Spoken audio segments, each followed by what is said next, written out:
Basic to advance English grammar series का ये part है। गाइस आज है डे 1। आज जो आप सीखने वाले हैं वो है टेंस। टेंस बोले तो काल। इंग्लिश बोलने के लिए सबसे ज़्यादा ज़रूरत हमें टेंस की पड़ती है। अगर आप मेरी ये वीडियो देखने के बाद भी टेंस का यूज़ अपनी डे टू डे कॉन्वर्सेशन में नहीं करते हैं तो ये वीडियो अभी ही छोड़ सकते हैं, क्योंकि सीखने का कोई मतलब नहीं है जब आप इसका यूज़ ही नहीं करते। ये वीडियो उन स्टूडेंट के लिए है जो इस चीज़ को अप्लाई करते हैं। तो गाइस टेंस का मतलब होता है काल। टेंस के 3 पार्ट्स होते हैं, वर्तमान काल, भूतकाल, भविष्य काल। वर्तमान काल मतलब जो अभी चल रहा है, भूतकाल यानी कि जो बीत चुका है, भविष्य काल यानी कि जो आने वाला है। वर्तमान काल को हम प्रेजेंट टेंस कहते हैं, भूतकाल को हम पास्ट टेंस कहते हैं और भविष्य काल को हम फ्यूचर टेंस कहते हैं। अब तो हम ये जान गए कि टेंस के 3 पार्ट्स होते हैं, present tense, past tense and future tense. लेकिन ये भी बात जानना जरूरी है कि ये जो 3 पार्ट्स होता है ना, इन 3 पार्ट्स का 4 टाइप्स होता है। सब में 4 टाइप्स होता है। टेंस के जो 3 पार्ट्स होते हैं इनके 4 टाइप्स होते हैं, उन्हें भी हमें सीखने पड़ते हैं। तो चलिए एक एक करके हम सारे टाइप्स को सीखते हैं। अगर आप प्रेजेंट के 4 टाइप्स को सीख गए तो आप पास्ट और फ्यूचर को बहुत आसानी से समझ सकते हैं। तो 4 टाइप्स का पहला टाइप है इंडेफिनिट। इंडेफिनिट का मतलब क्या होता है? जिसमें कोई काम निश्चित ना होना, मतलब अनिश्चित होना। ऐसे वाक्य जिनका समय निर्धारित नहीं होता है। एग्जाम्पल के थ्रू समझते हैं। मैं पढ़ता हूँ, मैं कब से पढ़ता हूँ, कब तक पढ़ूंगा पता नहीं। आई स्टडी, इसे हम इंग्लिश में बनाते हैं आई स्टडी। मैं पढ़ता हूँ, आई स्टडी।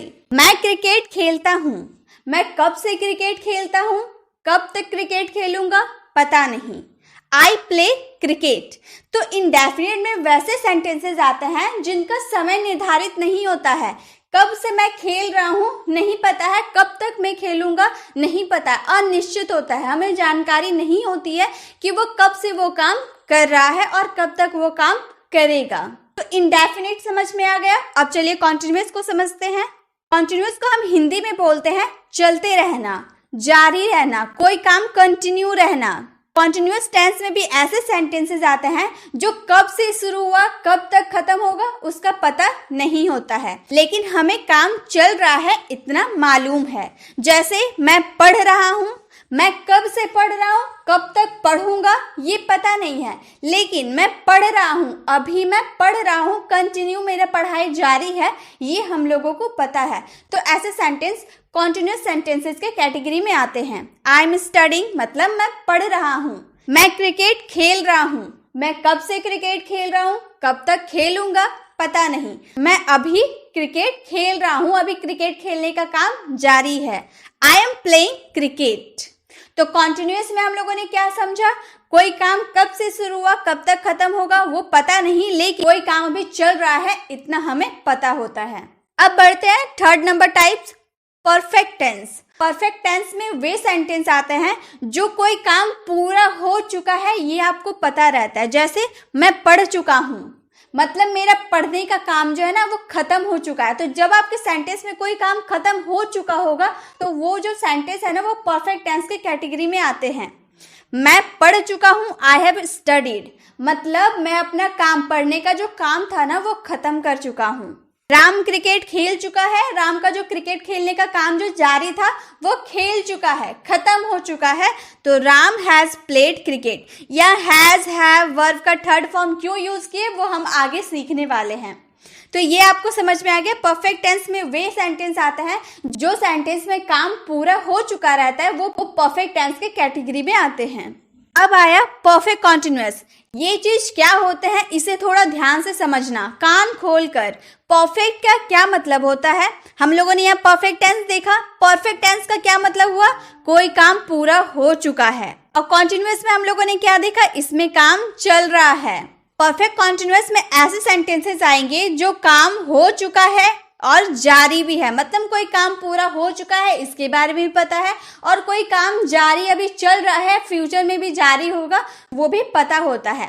ठीक से बोलो तो कोई काम किसी समय में शुरू होकर प्रतिदिन अंततः पूर्ण होकर आने वाले समय में भी जारी रहेगा।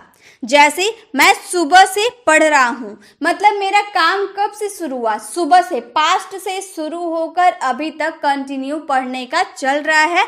मैं सुबह से पढ़ रहा हूँ, अभी भी मेरा पढ़ने का काम जो है जारी है, मतलब एक समय से शुरू हुआ वो भी हमें पता है और अभी कंटिन्यू चल रहा है वो भी हमें पता है। तो I have been studying since morning या सिंस फॉर क्यों लगाते वो भी मैं आगे आपको बताऊंगी।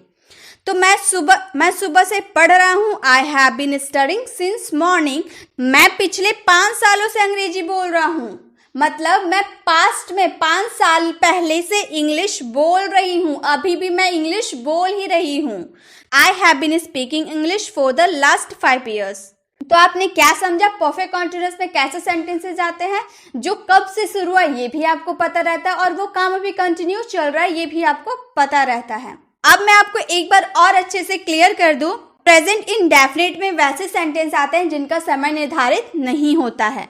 कॉन्टिन्यूअस में ऐसे सेंटेंसेस आते हैं जो कब से शुरू हुआ कब तक खत्म होगा ये तो पता नहीं होता है, लेकिन कोई काम अभी जारी है, कंटिन्यू चल रहा है, ये हमें पता रहता है। परफेक्ट टेंस में वे सेंटेंस आते हैं जो काम पूरा हो चुका रहता है। मैं पढ़ चुका हूँ, मैं गाना गा चुका हूँ, मैं पढ़ा चुका हूँ, मतलब वो काम खत्म हो चुका है। ऐसे सेंटेंस परफेक्ट टेंस में आते हैं। और परफेक्ट कॉन्टिन्यूअस की बात करें तो परफेक्ट और कॉन्टिन्यूअस दोनों मिला के ही परफेक्ट कॉन्टिन्यूअस बनता है, यानी कि काम कब से शुरू हुआ, शुरू से शुरू हुआ और अभी तक चल रहा। मतलब मैं आपको 2 घंटे से पढ़ा रही हूँ, 2 घंटे पहले मैंने पढ़ाना शुरू किया और अभी तक पढ़ाना मेरा कंटिन्यू चल रहा है। तो और भी हम एग्जाम्पल के थ्रू इसे बहुत अच्छे से गहराई से जानने वाले हैं। तो यहाँ पर आपने 4 टाइप्स को बहुत बारीकी से समझ लिया। अब देखिए यहाँ पे प्रेजेंट टेंस, पास्ट टेंस और फ्यूचर टेंस को हम ये 4 टाइप्स में डिवाइड करेंगे। जैसे प्रेजेंट का इंडेफिनिट, प्रेजेंट का कॉन्टिन्यूअस, प्रेजेंट का परफेक्ट, प्रेजेंट का परफेक्ट कॉन्टिन्यूअस। उसी तरह से पास्ट का इंडेफिनिट, पास्ट का कॉन्टिन्यूअस, पास्ट का परफेक्ट, पास्ट का परफेक्ट कॉन्टिन्यूअस। उसी तरह से फ्यूचर का इंडेफिनिट, फ्यूचर का कॉन्टिन्यूअस, फ्यूचर का परफेक्ट, फ्यूचर का परफेक्ट कॉन्टिन्यूअस। मतलब हमें टोटल कितने टेंसेस सीखना है, 4 3 12। हमें यहाँ पर 12 टेंसेस को सीखना है। अब 12 टेंसेस को सीखना है तो आपको लग रहा होगा कितना मुश्किल है, 12 टेंसेस को सीखना है। तो गाइस कुछ मुश्किल नहीं है, बस आप ये 4 टाइप्स को जान गए तो बाकी आप सब आसान लगेगा आपको। तो सबसे पहले हम सीखने वाले प्रेजेंट का इंडेफिनिट, पास्ट का इंडेफिनिट और फ्यूचर का इंडेफिनिट। पहले हम इंडेफिनिट को सीख लेते, उसके बाद हम आगे बढ़ेंगे। तो ये 12 भाग को समझने से पहले हम ये समझ लेते हैं जो बहुत ही ज्यादा इंपॉर्टेंट है, उसके बिना टेंस हम बना नहीं सकते हैं। सबसे पहले आप ये जान ले सब्जेक्ट क्या होता है। सब्जेक्ट जैसे राम, गीता, सीता, ही, सी, इट, जब सब्जेक्ट लगाते हैं ना किसी व्यक्ति को दर्शाने के लिए कि राम गाना गा रहा है, वह क्रिकेट खेल रहा है, तुम पढ़ा रहे हो, तो ये हम किसी व्यक्ति के बारे में बता रहे हैं ना, तो वो हमारा सब्जेक्ट हो जाता है।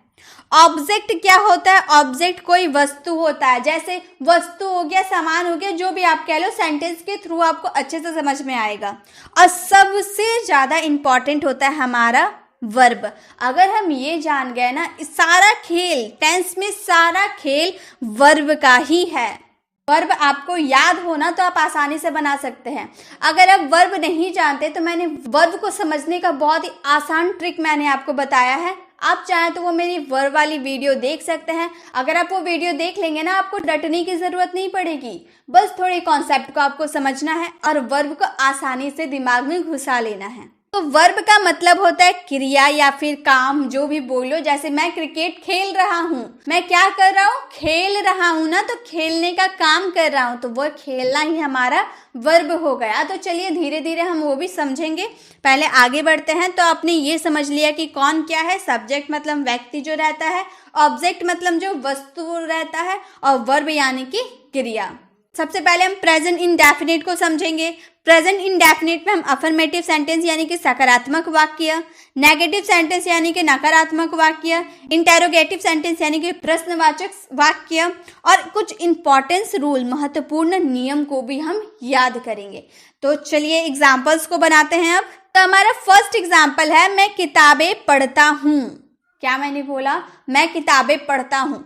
अब मैं प्रेजेंट इंडेफिनिट की पहचान आपको बहुत ही बारीकी से करवा दूँ। अगर आप वो ध्यान से सुन लेना तो आप आसानी से प्रेजेंट इंडेफिनिट के सारे सेंटेंसेस को समझ जाएंगे। जिसके लास्ट में ता है, ती है, ते हूँ, ता हूँ जो रहता है ना, मैं रहता हूँ, ता हूँ, मैं खेलता हूँ, ता हूँ, मैं पढ़ाती हूँ, ती हूँ, लास्ट में जो आ रहा है ना वो हमारा प्रेजेंट इंडेफिनिट में है। तो जिसके लास्ट में ता हूँ, ते है, ती हूँ जो आता है वो हमारा सारा सेंटेंस क्या होता है? प्रेजेंट इंडेफिनिट का है। तो मैं यहाँ क्या बोल रही हूँ? मैं किताबें पढ़ता हूँ, ता हूँ, मैं किताबें पढ़ता हूँ।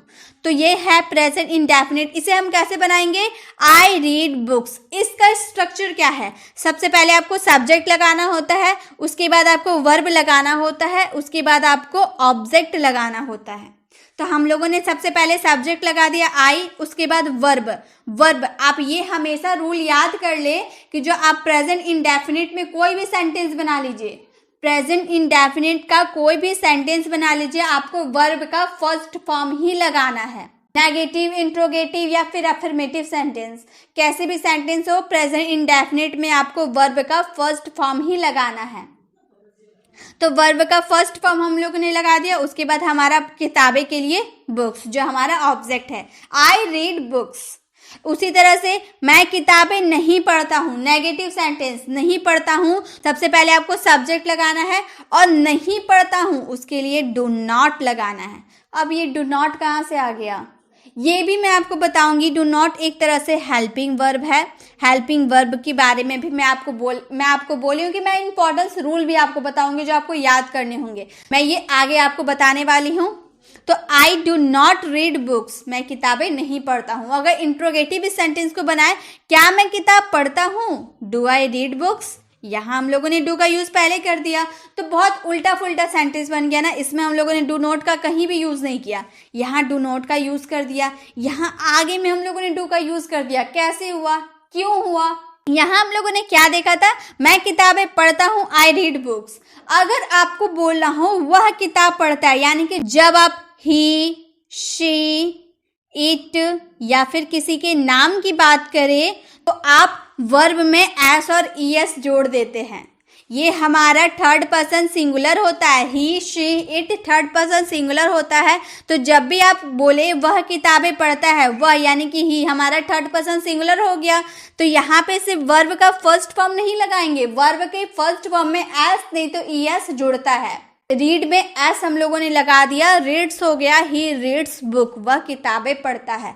अगर रहता तुम किताबें पढ़ते हो, यू रीड बुक, रीड में एस नहीं लगाते, यू रीड बुक्स। अगर बोलते राम किताबें पढ़ता है, Ram reads book. Affirmative sentence ऐसे बनाए तो नेगेटिव सेंटेंस वह किताबें नहीं पढ़ता है, he does not read books. यहाँ पे हम लोगों ने डू नॉट का यूज किया था ना। हम जब थर्ड पर्सन सिंगुलर की बात करेंगे तो हम डू नॉट नहीं डज नॉट का यूज करेंगे। तो ही हमारा थर्ड पर्सन सिंगुलर है, इसीलिए हम लोगों ने डज नॉट का यूज किया है।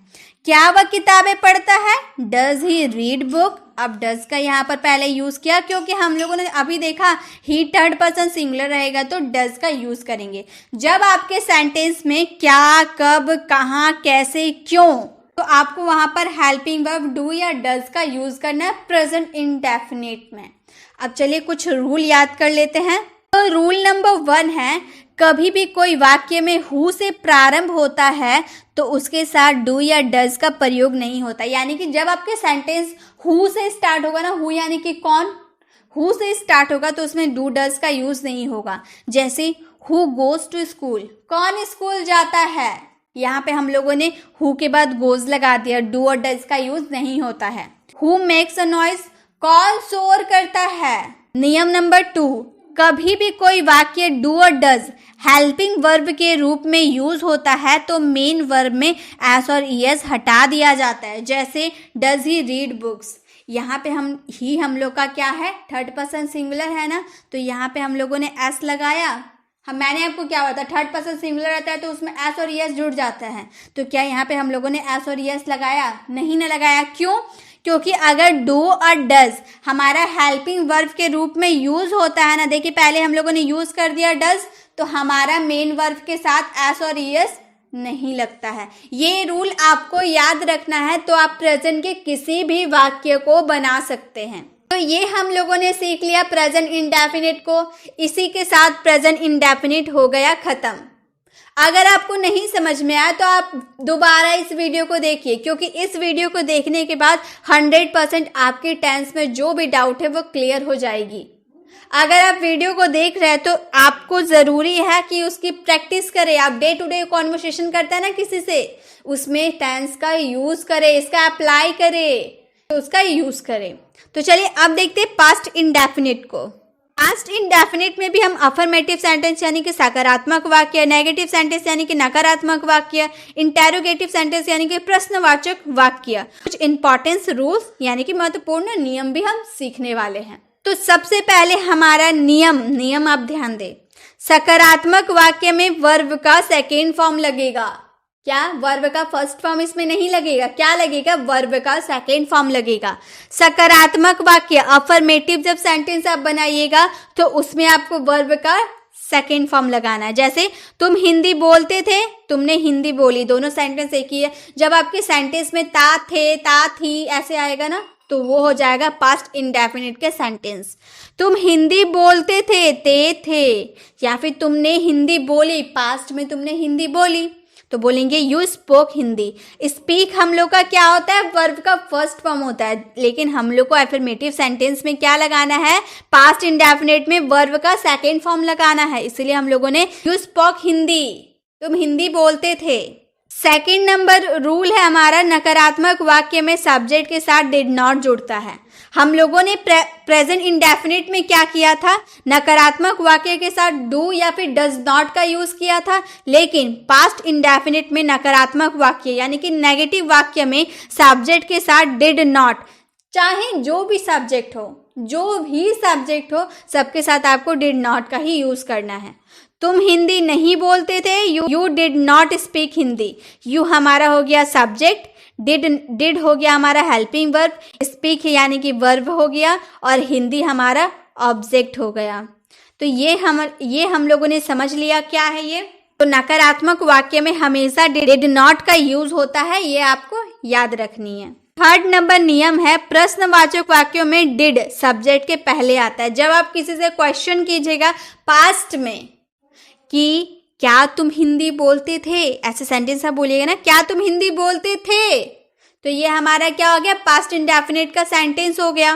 तो इसमें हम डिड का यूज सब्जेक्ट से पहले करेंगे। हमारा सब्जेक्ट यू है ना, यू से पहले हम लोगों ने डिड का यूज किया, यानी कि हम पहले डिड का यूज करेंगे। Did you speak Hindi, did you speak Hindi, यहाँ वर्ब का सेकेंड फॉर्म नहीं लगेगा, वर्ब का फर्स्ट फॉर्म लगेगा। डिड यू स्पीक हिंदी, क्या तुम हिंदी बोलते थे। तो यहाँ पे हम लोगों ने नियम भी सीख लिया। क्या क्या नियम आपको याद रखना है? जब आप affirmative sentence, only affirmative sentence, past के इंडेफिनिट का ओनली अफर्मेटिव सेंटेंस में आप वर्ब का सेकेंड फॉर्म लगाएंगे। नकारात्मक वाक्य यानी कि नेगेटिव सेंटेंस में आप सब्जेक्ट के साथ डिड नॉट जुड़ता है, सब्जेक्ट के जस्ट बाद आप डिड नॉट का यूज करते हैं। प्रश्नवाचक वाक्य में डिड का यूज सब्जेक्ट के पहले ही हो जाता है। अब रूल नंबर 4 है, हु से शुरू होने वाले वाक्यों में डिड का प्रयोग नहीं करते हैं।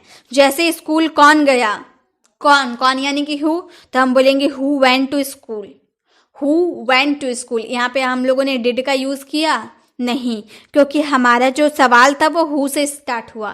किसी सवाल कर रहे और कौन बोल रहा है ना, तो उसमें आप डिड का यूज नहीं करेंगे।